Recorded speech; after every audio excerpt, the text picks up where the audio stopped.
The Toronto housing market is not what you think. I've been doing this long enough now to understand that the data is great, but you can tell whatever story you're trying to get across by picking specific points out of the data and trying to make them look extreme.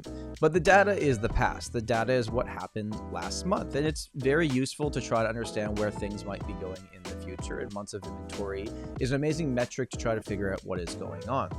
But then you've got what could happen next. And that's typically based, for me at least, is the conversations I'm having right now with buyers and sellers and conversations I'm having with my colleagues for what they're seeing today.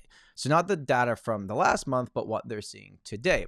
So if you're really trying to understand what's happening in the Toronto real estate market, I'm going to do my best in today's video to break that down for you. I'm not going to show you any graphs today. I'm not going to show you any past data. We're just going to talk about what is happening now, the conversations I'm happening now, and how that could impact what happens into the future. Now, I do this on a fairly high level, I think. Like, we sell almost 100 properties a year. I'm not just some guy on YouTube that makes videos for fun. Like, this is part of our business. This is how we meet a lot of great people, but it's also how I help people stay educated on what's going on. And what I've found is that most of the people that have the, I guess, like, biggest profiles or thoughts on the market aren't active in it.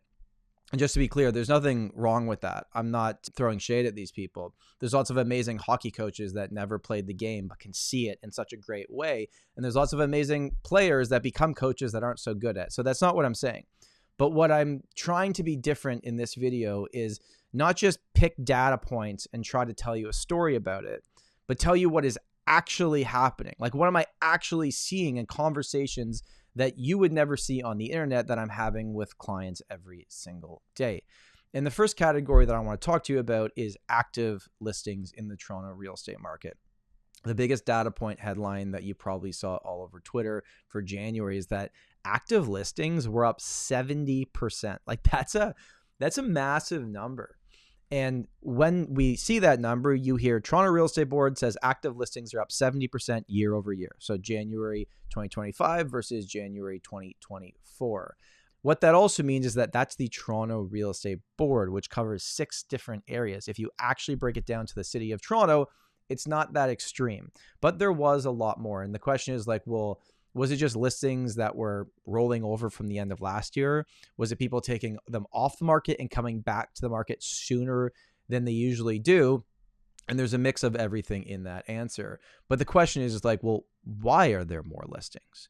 And is it more detached houses for sale? Is it more condos? Is it more semi-detached houses? Well, I can tell you, and specifically for the city of Toronto, if you actually look at active listings right now, so not what happened last month, but right now, today on the market for the 416 area code, meaning the city of Toronto, 70% of the properties for sale right now are condo ownership. So I've been kind of saying this over the last little while, like, we do not have an inventory issue in the city of Toronto for homes. We have an issue. We don't have enough homes, but what we do have enough of is condos. In fact, we have more than people want. And then there's kind of taking that condo market and splitting it into different categories. We sold quite a few, actually last week before recording this, we sold 3 of our condo listings. So the condo market on the resale side is not doom and gloom. It's like, you price right, you sell. But to sell, there's a few kind of boxes you need to check at least, which is like, make sure it's not tenanted, make sure it shows well. But the most important thing is pricing it where it needs to be and being realistic about price in today's market. So when you look at the active inventory of condos on the market, a lot of them are that investor inventory or someone that bought a property for too much money pre-construction a few years ago that's got it for sale less than what they paid for it, but it's still more expensive than the resale condos. And to put some perspective on this, it's like the last 5 years, condo prices are essentially the same. They've gone up and down many times, but right now the properties I'm selling in 2025 are for similar prices, some even less, by the way, than condos that I sold in 2019. That's kind of wild, right? Now, into the future, I do believe condo prices will come back, but I think it still could take another year and a half for this inventory to kind of figure itself out and figure out, are people going to readjust to where they need to be price-wise, or are they going to take it off the market? Because that's going to happen. Otherwise, you're going to sit there and you're not going to sell. So the condo inventory is the issue right now. We have too much of one and not enough of what people need. We all talk about inventory, months of inventory, active listings, but we also have to have the type of inventory on the market that people want to buy. So if I took, and I don't know this data point because no one would ever know, but if we took over the last 30 days, like the total amount of offers that were made for properties on Toronto, in the city of Toronto, what it would show us would be that let's say there's like 100 offers. It's not like on just 100 properties. It's not like one per property. It's like a semi-attached house is getting 10 offers and a condo is getting no offers. So it's disproportionate. It's like people could afford to buy the condos, but they'd rather buy this over here, which is typically a freehold property. That takes me to category number 3 in this video.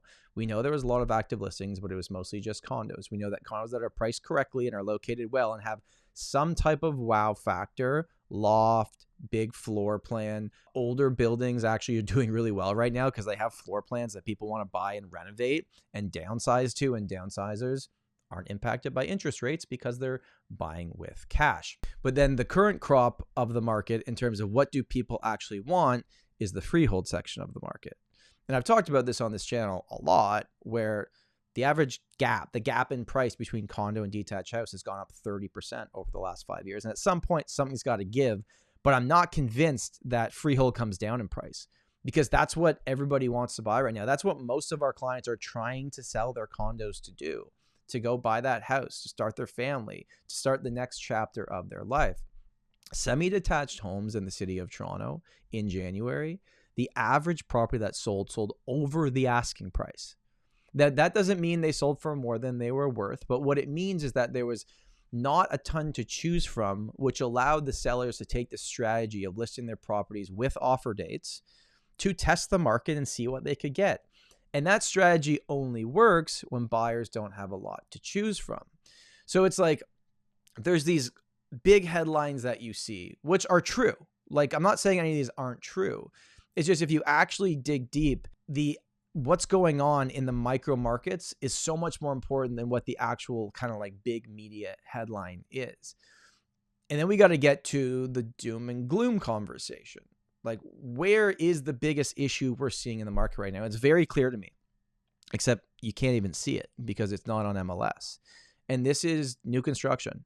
Like, I'm kind of worried about it. Now, I've been talking about it. You can go find my videos on this channel. I've been telling people for 5 years, don't buy pre-construction. I've been very vocal about it because the numbers didn't make sense. I didn't know interest rates were going to go up like they did, but the gap in price just never made sense to me. It stopped making sense in like 2019. Mortgage renewals don't bother me this year. I think Canadians are going to figure it out. What does worry me is people that paid $1,300 to $1,600 a square foot for a new construction condo in the city of Toronto that's going to come to the market this year or next year.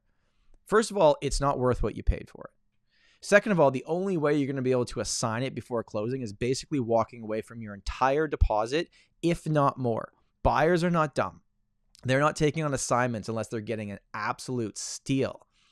And then when these properties eventually do come to the market, there's going to be a lot of them, and people are going to find ways to close on them. Some people are going to walk away and the developers are going to sue them. And, I'm not going to get into that. A lawyer can explain to you what the repercussions of that are. But when they do come to the market, they're going to come to the market mostly for rent, because these buyers know that when they close on them, they can try to sell them, but they're just going to sit there. Because even if they try to sell them for, let's say, $1,100 a square foot and they paid $1,300 and they know they're taking a loss, it's like, yeah, but right over here next door, I can show you 15 condos for $950 to $1,000 a square foot that are in great buildings that are established, and you know exactly what you're getting. That side of the market, I think, is going to hurt for a long, long time. And the people that were speculative and bought these condos hoping they could just flip them, they're in for a massive wake-up call.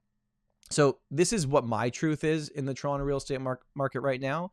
Yes, active inventory is higher. 17,000 listings on the market at the end of the January is high.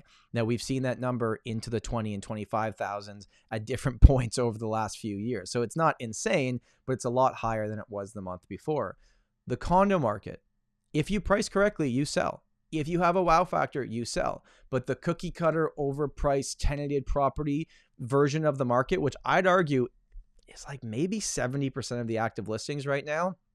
That's going to have an issue. Unless you price it really aggressively, you're going to have an issue selling it. And it's not going up in value this year. I can say that with certainty. I'm dealing with enough of this right now. Like, I see it. Condo prices will not go up in 2025. I really believe that when I say it. And not because I'm being negative on the market, but because just the numbers don't suggest it. There's too much for sale. There's more coming.